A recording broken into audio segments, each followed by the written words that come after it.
A 73-year-old woman was recently appointed to the Kansas City, Missouri Parks and Recreation Board. But when residents discovered she was an activist with the Minutemen Civil Defense Corps, the city council voted to kick her off the board. The mayor is standing behind her, saying he will not ask her to resign. Here with more on this fair and balanced debate that's shaping up in Kansas City, radio host and Fox News contributor Mike Gallagher and Michael Ysasaga of the U.S. Hispanic Chamber of Commerce. Welcome to both of you. Appreciate you coming in. Hi, Steve. You bet. Well, Hey, this is a 73-year-old woman appointed to the Parks Board. Usually that's not a very controversial position, but then when it was found out she was a big Minuteman supporter, huge uproar. Let's start with you, Mike Gallagher. What's this all about? Well, here's what it's about, Steve. The pro-illegal side likes to play a little game. It's a variation of the best defense is a good offense. What they want to do is demonize anybody who's strong on the borders. The Minutemen are one of those groups. All they are is a neighborhood watch group, basically, and nobody ever demonizes those groups. But yet pro-illegals have figured out if we make the Minutemen out to be a bunch of bigots, and if we lie and say that they're vigilantes, then maybe we can deflect the argument away from our side that the illegals ought to be streaming across the border. I'm glad the mayor has the guts to stand behind this woman. She's a patriot. The Minutemen are patriots, and it's garbage to see the way these brave people who watch our border have been demonized by the pro-illegal side. Michael Ysasaga, you probably disagree with that. What's your take on this? Well, absolutely. I mean, you're talking about a person, Mrs. Semler, who describes herself as an activist. And like any person who describes herself as an activist, the tendency is to overstep the bounds of their authority, whether that's an activist court arguing so-called privacy rights or an activist public official who says specifically, we need to unilaterally shut down the borders. Let's forget the debate in Congress. Let's forget about all the laws. Let's just go ahead and unilaterally do it. That is not her job, and that's the great fear by a lot of people. Well, Mike, of course, I hear Mike laughing.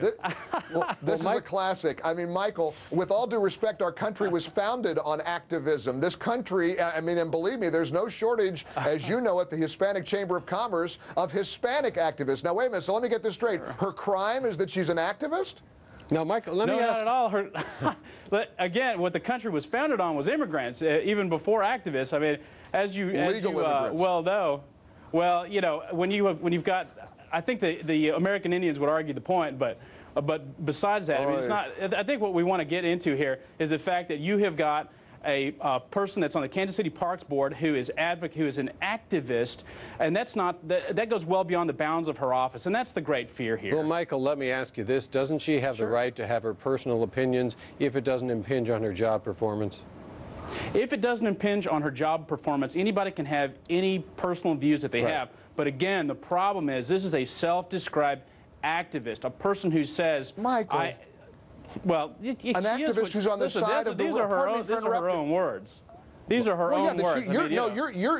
But you're denouncing her because she's described herself as an activist for a secure border, for people who obey the laws of the land, and for turning back people who cross the borders illegally. I mean, Michael, how can this is how out of whack this debate has become. A good representative like you from the Hispanic Chamber of Commerce is now denouncing a woman with an exemplary track record because she believes that our borders ought to be patrolled and the laws of the land ought to be obeyed. Come on, Michael, are you kidding?